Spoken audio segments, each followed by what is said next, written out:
Necesitamos un milagro. ¿Qué os parece?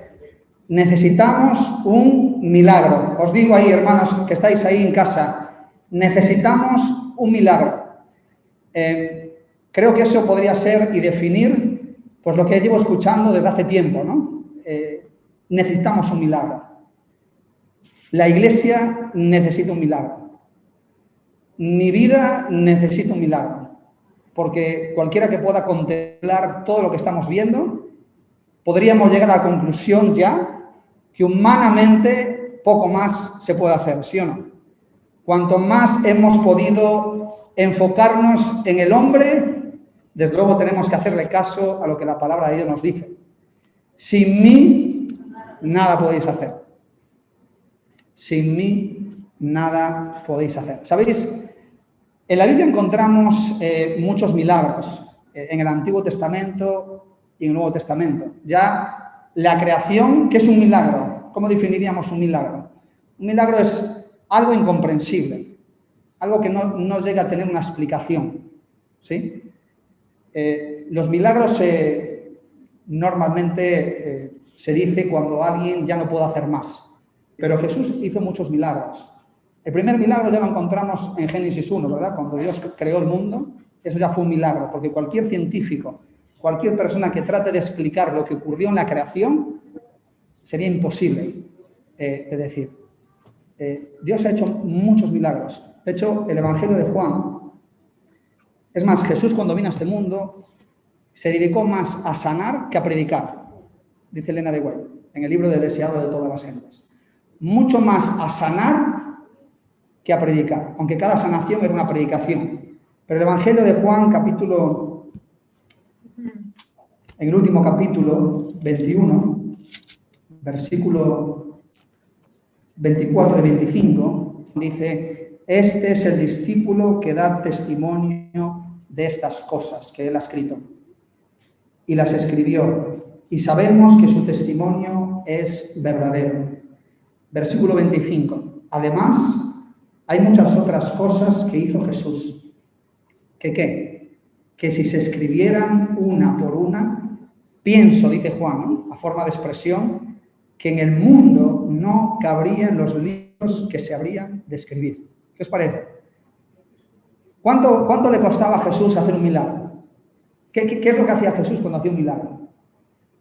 Simplemente lo decía y se hacía, ¿sí? Ahora, cuando Jesús se presentaba delante de alguien, siempre lo llamaba a que pensara qué es lo que necesitaba. ¿Qué necesitas? ¿Qué puedo hacer por ti?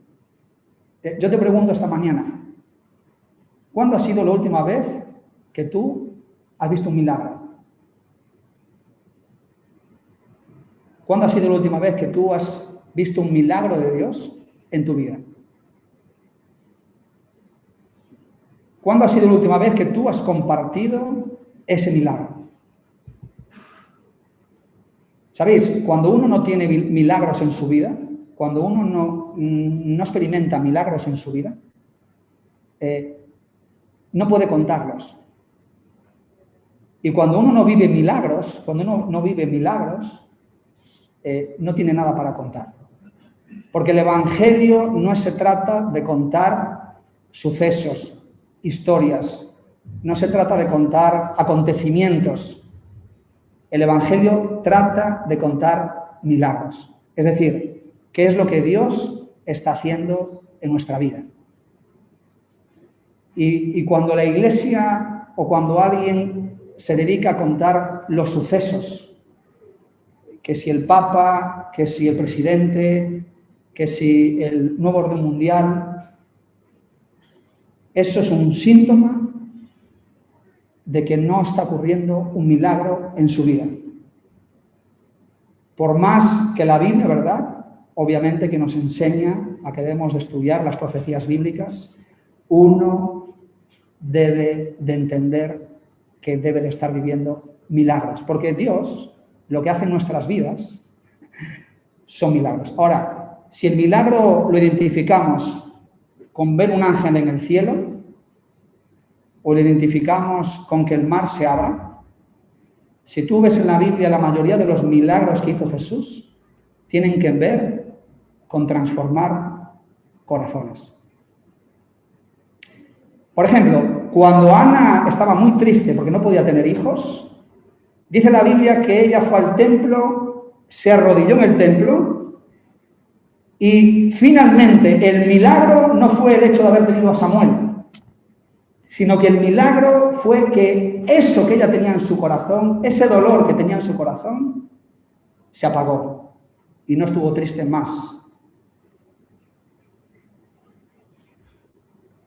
El milagro que Jesús, o el milagro que Dios hizo en el pueblo de Israel, cuando salió de Egipto, no fue que abriera el mar, sino el milagro más grande que para ellos, ¿verdad?, significó fue que ellos podían confiar en un Dios que no los iba a dejar, que no los iba a abandonar. En la Biblia, en el Nuevo Testamento, encontramos que Jesús hizo muchos milagros. Cuando hizo milagros Jesús, muchas personas lo siguieron y otros no. Pero él siempre se ponía delante de las personas para decirte qué necesitas, qué puedo hacer por ti. Una de las historias que a mí más me han llamado la atención tiene que ver con el sentido de los leprosos, ¿no? Lo que significaba la lepra en ese día. Y vosotros imaginaos, ¿no?, lo que significaba ser leproso en ese día. Era estar abandonado, como se dice vulgarmente hoy en día, ¿no?, de la mano de Dios. Estar abandonado. ¿Nunca habéis escuchado esta expresión? Este sitio está abandonado de la mano de Dios. Aquí Dios no está. O aquella persona no hay nada más que hacer con ella. Aquellos 10 leprosos, ¿verdad?, que Jesús fue ante ellos y los sanó. Hizo un milagro por ellos, pero uno solamente se dio la vuelta para agradecerle a Dios por el milagro y contarlo a los demás. Se fueron. Aquel joven ciego que Jesús le dijo, mira, no cuentes esto porque igual te metes en problemas, ¿no? Dice que no podía callar. Salía para contar el milagro. Porque los milagros, el mayor milagro que pueda hacer Dios, tiene que ver con transformar y cambiar la vida de una persona. Amén. Muchas veces la gente quería milagros, milagros por dinero, milagros por sanidad, milagros por, bueno, para poderle traer más riquezas. Salomón se le dio la oportunidad de pedir un milagro. Pídeme lo que quieras. Y Salomón lo que le pidió básicamente a Dios fue, estate conmigo siempre. Dame sabiduría. Es decir, estate conmigo siempre. Si tú estás conmigo siempre, para mí ese es el mejor milagro. Y yo te pregunto a ti, ¿cuál ha sido el milagro que Dios ha hecho en tu vida? ¿Cuál fue el último milagro que Dios ha hecho en tu vida? Porque Dios está dispuesto a hacer milagros. Dios lo único que necesita para hacer un milagro es que tú estés dispuesto a involucrarte con Él 100%. Y cuando uno no recibe milagros, es decir, cuando uno no está siendo cambiado por Dios, cuando uno no ha sido transformado por Dios, cuando uno no está siendo abandonado en los brazos de Dios, ¿qué puede contar? ¿Qué es lo que podemos contar? El milagro no es para que yo me lo quede, el milagro no es para mí, para que yo me lo quede, el milagro es para que yo lo cuente, para que yo lo pueda expresar, para que yo lo pueda compartir, para que yo lo pueda vivir. Porque cuando uno vive un milagro, sabe y reconoce que eso no viene de él, que eso viene de Dios. Yo te puedo contar un milagro mío, y el milagro mío es, mira, que yo estoy aquí, hoy, adelante, aquí. Porque si yo, sabiendo cómo yo soy, a través de la cantidad de problemas que se presentan cada día incomprensibles, como yo soy, no estaría aquí. Y para mí eso es un milagro. Para mí es un milagro que vosotros estéis aquí hoy, porque la cantidad de cosas que están ocurriendo en el mundo, lo más normal es que uno se deje llevar por las estupideces, y perdóname la expresión, y las corrientes del mundo, el odio que hay, el orgullo que hay, donde cada uno viva para sí, ¿o no? Cada uno vive para sí, dice Pablo. Cada uno vive para sí, no hay quien haga el bien, cada uno mira para sí mismo. El milagro hoy en día, alguien que deje de mirar para sí y empieza a mirar para el otro. Eso es un milagro. La mayoría del mundo, la mayoría de la población mundial sabe que al día siguiente no está seguro si va a poder sobrevivir. Así que la vida ya es un milagro. Ah, no, pero bueno, eso son cosas... Bueno, el hecho de respirar cada mañana, el hecho de tener alimento en la mesa, el hecho de saber que hay un Dios que puedes confiar en Él, el hecho de tener la seguridad y la certeza cuando pierdes un ser querido, que Dios pueda darte paz en tu corazón, eso es un milagro, porque la gente paga dinero para buscar paz. Y Dios te la da porque Él, simplemente por su palabra, Él puede hacer un milagro en tu vida. Los milagros son para contarlos, y los milagros ocurren cuando Dios está en nuestra vida, porque el Dios es un Dios de milagros. Juan dice aquí, y si se escribieran una por una los milagros de las cosas que Dios ha hecho en la vida de la gente, en el mundo no cabrían libros para poder escribir. ¿Qué necesitas? ¿Cuál es el milagro que tú necesitas? ¿Qué necesitas que Dios haga en tu vida? ¿Qué necesitas que Dios haga por ti? Porque Dios quiere que nosotros pidamos, que le pidamos. A veces Santiago dice que vosotros pedís y pedís mal, porque no es eso lo que tú necesitas. El ser humano siempre pide cosas. Cuando me va bien, Dios me bendice. Pero Dios apunta más al corazón que a las cosas. El ser humano vive el éxito para el ser humano es alcanzar cosas. La persona que mayor éxito ha tenido en este mundo se llama Jesús, que lo soltó todo. Y Jesús no apunta tanto a las cosas. ¿Por qué? Porque en la eternidad todas las cosas que nosotros tengamos aquí se van a quedar. Lo único que llevaremos de aquí será el milagro que Dios haya hecho en nuestra vida para parecernos más a Jesús.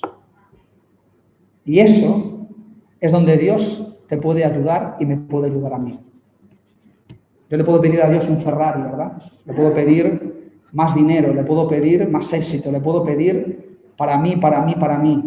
Pero Dios te dice, mira, yo es que en eso no te puedo ayudar.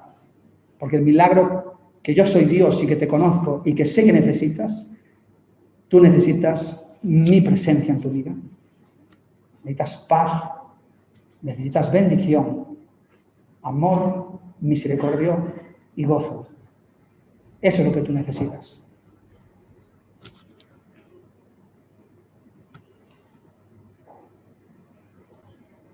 En el Evangelio de Mateo, Marcos y Lucas,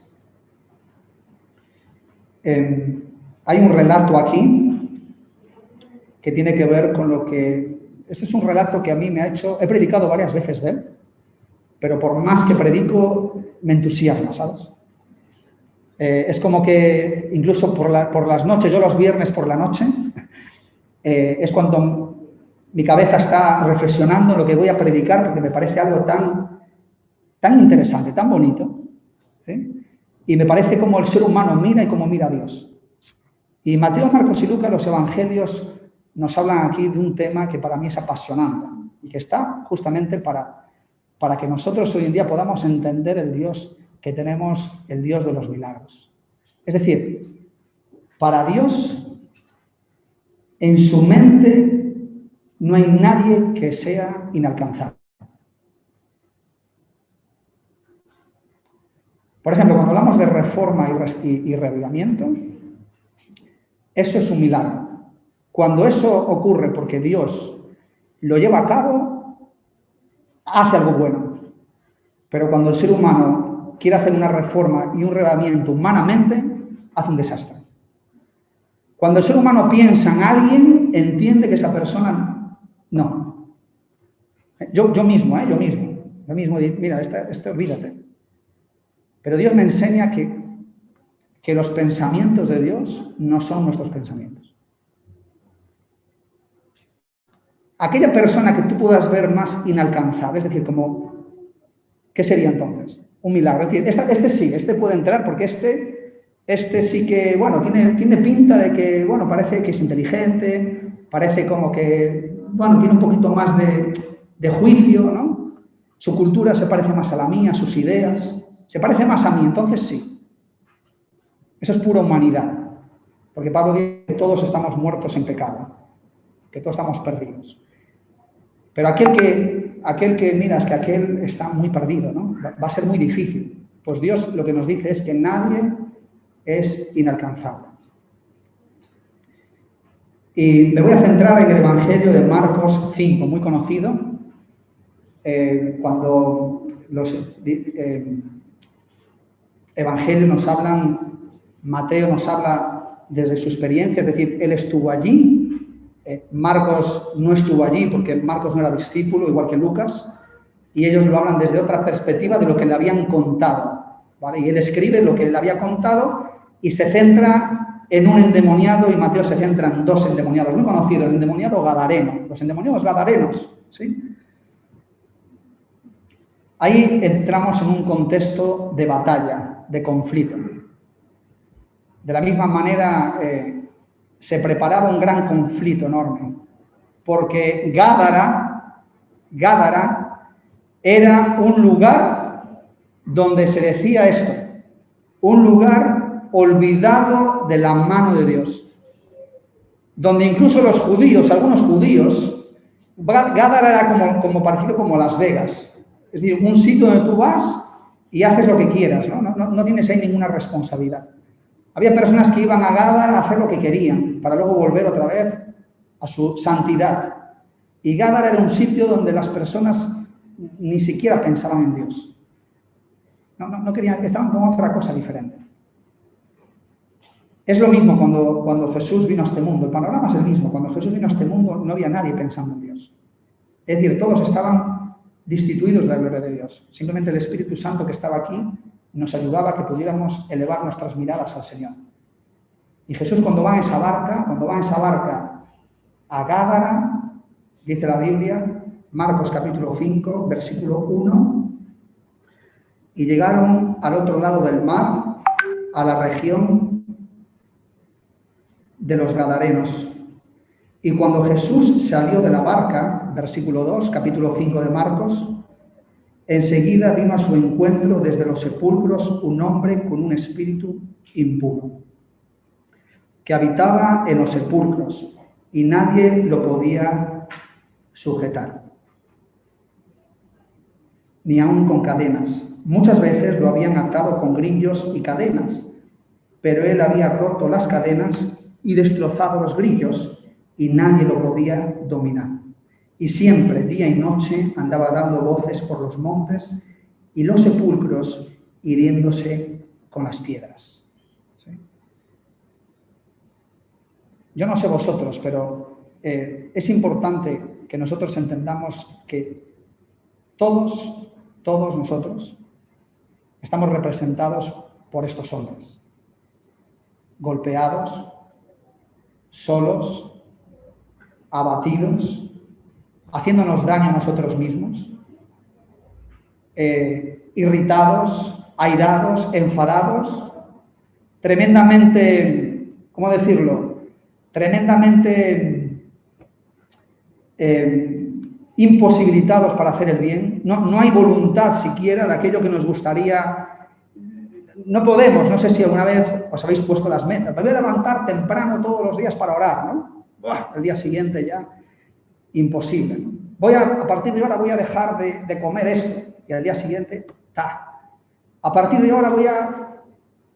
Imposibilitados para hacer el bien, imposibilitados para hacer la voluntad de aquello que nos hace bien. El ser humano es tremendamente frágil para ser engañado.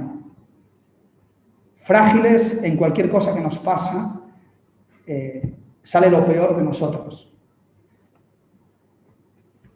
Hay muchas personas que piensan endemoniadas, porque no echan espumarajos por la boca y no tienen vestimentas, ¿verdad? Yo creo que una persona, cuando yo estuve en Marruecos, me acuerdo que vi una imagen parecida a esta. De repente yo estaba en la calle y vino corriendo un señor, bueno, no parecía un señor, parecía un animal, con el pelo casi hasta los pies, corriendo con 4 patas y sucio, muy sucio, muy sucio. La cara no se le veía, tenía todo pelo, muy sucio.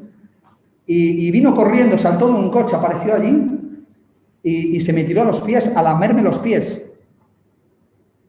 Y cuando yo vi aquello, esto fue ya hace años, me acordé de esta historia, ¿no?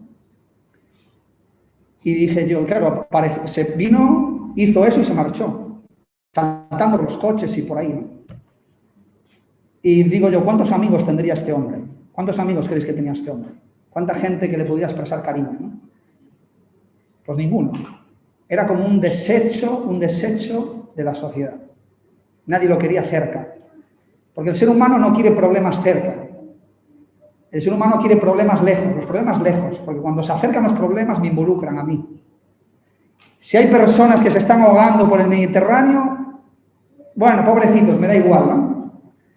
A mí, yo voy a seguir con mis problemas, ya tengo bastante con lo mío. Yo, problema fuera. Este endemoniado estaba fuera de la ciudad. Nadie tenía ningún vínculo con él o con ellos, porque no querían tener trato, porque era un problema para ellos. Y a veces nosotros nos comportamos así, nos comportamos de la forma de que yo no quiero problemas, porque yo ayudo a los demás, pero mi casa, mi círculo, mi ropa, mi dinero, mi tiempo, yo no quiero que me toques eso. Porque eso ya me tengo que involucrar, ¿sí? Y ese es el ser humano. Y muchas personas piensan que no están endemoniadas simplemente porque son refinadas, hablan bien, tienen estudios. Pero sabéis, Elena de White, el deseo de todas las gentes, dice que Dios es más fácil tocar a alguien en estas condiciones que a alguien soberbio y orgulloso. Para Dios es más difícil, ¿verdad? Más difícil alcanzar a alguien refinado, bien vestido, bueno, bien vestido me refiero con una apariencia, ¿verdad? Apariencia de piedad, que alguien que tiene su vida completamente destruida. ¿Qué es un endemoniado? Aquella persona que no tiene a Cristo en su corazón. Eso es un endemoniado. Tú dices, ¿cómo? Sí, un endemoniado es una persona simplemente que es un demonio, un ángel caído. Los demonios controlan la vida de las personas. Pablo lo dice claramente, no tenemos lucha contra carne y sangre, sino contra potestades de las tinieblas. ¿Y qué hacen los demonios? Los demonios lo que hacen es hacer a las personas sufrir. Por medio de engaños, por medio de mentiras, por medio del odio, por medio de la comparación, por medio de los prejuicios, por medio del orgullo, por medio de la soberbia, por medio del yo, los demonios vienen y te engañan, me engañan para que yo sufra. Y estos hombres tenían demonios dentro. Jesús tuvo problemas serios con personas endemoniadas en su época. Y los demonios más difíciles contra los que Jesús tuvo que afrontar no eran estos, eran los fariseos. Personas refinadas, personas que pensaban que no necesitaban de Dios. Finalmente un demonio es alguien que se apodera de una persona y hace con ella lo que quiera. Pues estos somos nosotros, un reflejo de este endemoniado gadareno, abatidos, solos, rotos, destrozados, aparentando, ¿verdad? Muchas veces lo habían atado con grillos, pero no podían, porque nadie puede detener el mal humanamente. El mal no se puede detener humanamente. Ahora, versículo 6. Jesús, cuando fue a conquistar aquel territorio de Gadara, ¿qué fue lo que hizo? Saltó de la barca. ¿Os imagináis como los militares, ¿no? Cuando van con las barcas, cuando van con los barcos, ¿viste? Y el primero que va en la parte de delante es la proa, ¿no? Creo que es la proa. Y entonces va ahí, ¿no? Y pega el salto, ¿no? Es decir, clava la bandera y dice, ahora este territorio ya no va a ser tuyo, vengo aquí a luchar contigo, ¿no? Y Jesús, me gusta esta imagen de cuando salta de la barca, ¡ca! Inmediatamente, versículo 6, cuando vio a Jesús de lejos, corrió hacia él y su intención era despedazarlo. Los discípulos, cuando vieron esa escena, salieron todos pitando. Los hijos del trueno, ¿eh? Los hijos del trueno, esos que decían que el Pedro, que sacaba la espada y que era un valiente, se fueron corriendo. Imaginaos la escena que tenía que ser. Ahora, cuando vino estos endemoniados a Jesús hizo un milagro. Yo te pregunto, ¿qué hizo Jesús? Sacó una espada, se puso a pelear ahí, tiró una granada. ¿Qué hizo Jesús? Levantó la mano, la misma mano que había levantado a los truenos, relámpagos, que había intentado, ¿verdad?, acabar con la vida de él y sus apóstoles en las barcas, y él se despertó y levantó la mano y dijo, calla y enmudece, ¿verdad? O sea, el creador mismo de los cielos y de la tierra controló la naturaleza, y en ese mismo momento simplemente lo que Cristo hizo fue detener al enemigo que venía contra él. Y entonces, y gritó a gran voz, versículo 7, ¿qué tienes conmigo, Jesús, Hijo del Altísimo? Te imploro por Dios que no me atormentes. ¿Sí? ¿Ves? Esa es la actitud. Igual que hablábamos de Babilonia, que Babilonia, la actitud de Babilonia es tratar de ponerse en el lugar de Dios. El endemoniado siempre lo que quiere los milagros de Dios, quiere las cosas de Dios, pero no quiere la presencia de Dios. El endemoniado siempre quiere que Dios esté lejos, porque no puede convivir con la presencia de Jesús. Y esto muchas veces nos puede ocurrir a nosotros, que queremos las bendiciones de Dios, queremos los milagros de Dios, queremos que Dios obre en nuestra vida, pero no queremos que Dios permanezca en cada uno de nosotros. No queremos cambiar nada, simplemente queremos lo que Dios tiene para nosotros, pero no queremos a Dios. Y esto es un problema, porque cuando Dios hace un milagro, cuando Dios quiere hacer un milagro, no hace el milagro para dártelo y marcharse.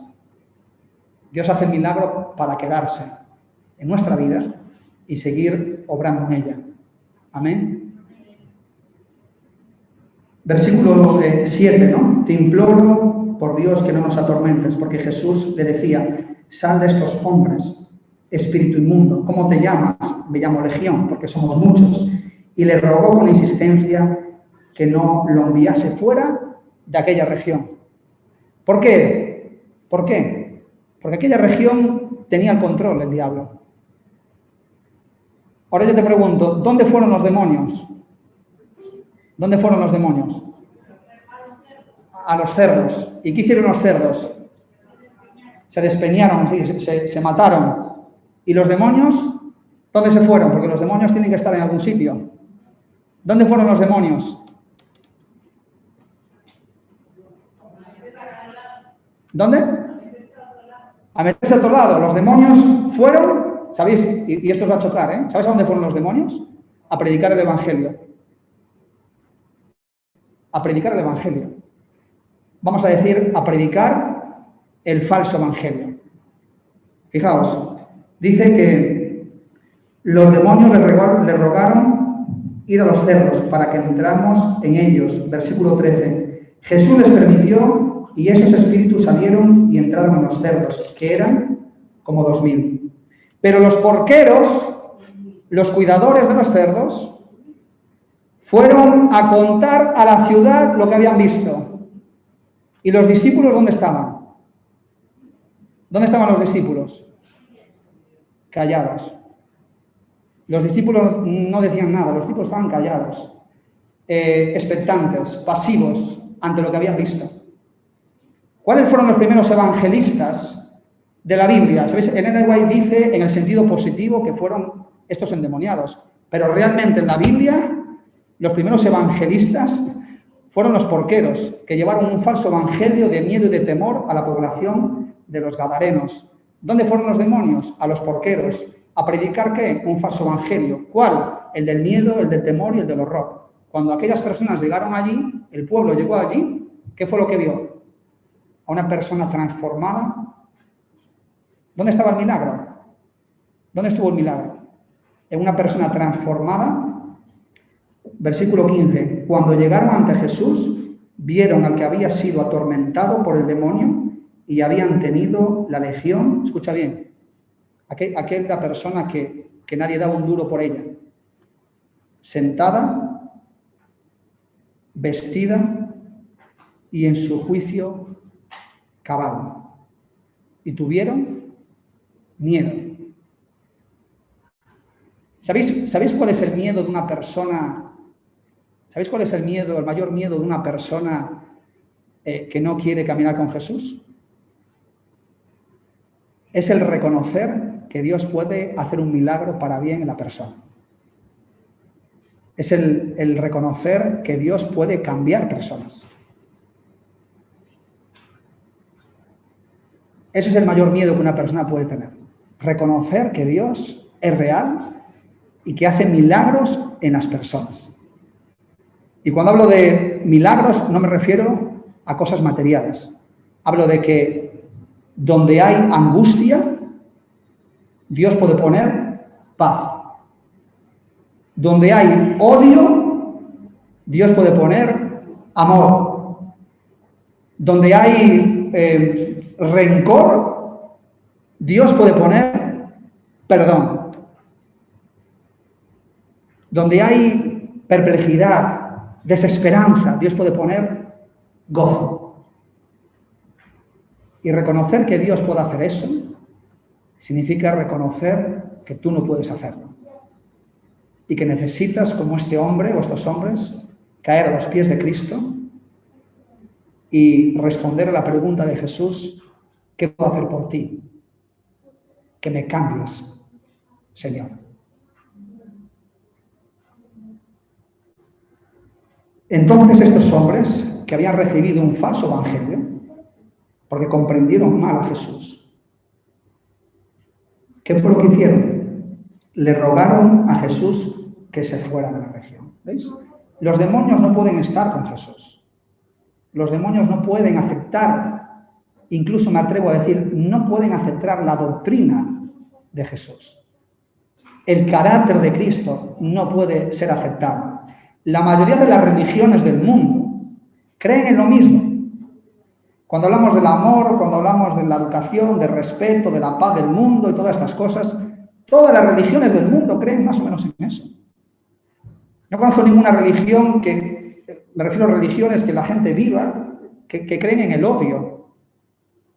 Pero cuando vamos a la palabra de Dios y profundizamos en el carácter de Dios, es decir, en la doctrina bíblica, ahí ya es otro tema diferente. Cuando Dios te dice, cuando te habla acerca del sábado, cuando te habla acerca de la mayordomía, cuando te habla acerca del amor hacia la iglesia, cuando te habla acerca de la unidad, de cómo Dios ama a su iglesia, de cómo tú debes de cuidar la iglesia, de cómo Dios te habla de que tus recursos no son tuyos, del perdón, de la reconciliación, cuando Dios te habla de la segunda venida, de la ley de Dios, de la santificación, de cómo Dios obra en nosotros aquello que nosotros no podemos hacer. Amigo, eso es otra cosa diferente.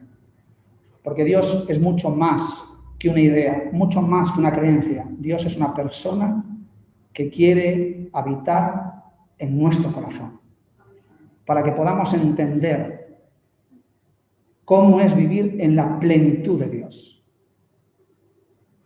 Y un demonio nunca podría estar viviendo en la plenitud de Dios.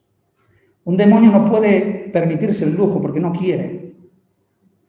No puede permitir que Dios entre en su corazón. ¿Por qué?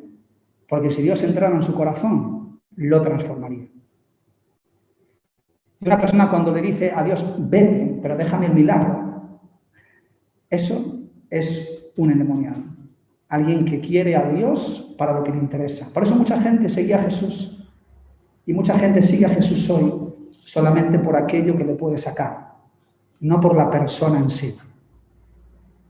Escucha bien. Pero Jesús le dijeron que se fuera. Y Jesús se fue. Entró en la barca que había venido, ¿sí? Sus discípulos seguían callados, sin decir nada, pero Jesús dejó algo allí. Y mira bien ahora el milagro. El que había estado endemoniado le rogó que se fuera con él. Dejar que me vaya contigo. Pero Jesús no se lo permitió, sino que le dijo, escucha bien, ahí tienes el Evangelio, aquí tienes el fundamento de nuestra predicación. No palabras persuasivas, no con palabras de engaño, no palabras por los hechos o acontecimientos que están ocurriendo en el mundo para meterle miedo a la gente. No. Escucha bien el Evangelio. Jesús le dijo a estos endemoniados, vete a tu casa, a los tuyos, y cuéntale las grandes cosas que el Señor ha hecho contigo. y cómo tuvo misericordia de ti. Que si tú eras considerado una persona que nadie daba un duro por ti, recuerda que yo te amé con amor eterno y con mi gracia yo te he amado. Que no hay nadie inalcanzable. Que aquella persona que tú pienses que no, para Jesús, en Juan 6 dice, y todo lo que he dado mi Padre, yo no lo perderé. Ese es el compromiso del Señor. Que los milagros que Dios haya hecho en nuestra vida son para contarlos, no para callárnoslo. Pero que si Dios no está haciendo milagros hoy en mi vida, es porque realmente no tengo nada para contar. Porque cuando Dios hace un milagro en la vida de una persona, no se puede callar. No se puede callar. Porque alguien que ha sido transformado, que sabe que no podía, que sabe que no llegaba, que se reconoce a sí mismo como imposible hacer ese cambio, no se lo puede callar. La Iglesia, mis hermanos, somos todos. Y la Iglesia está en este mundo para poder compartir las buenas nuevas del Evangelio. Que Dios en ti puede hacer un milagro. Y que Dios lo único que necesita para hacer un milagro y que tú y yo seamos transformados es simplemente que tú se lo pidas y te comprometas con Él al 100%. Que Dios os bendiga. Y es mi deseo, ¿verdad? Y es seguramente vuestro deseo de que Dios pueda seguir haciendo su obra tanto en querer como el hacer por su buena voluntad. Amén.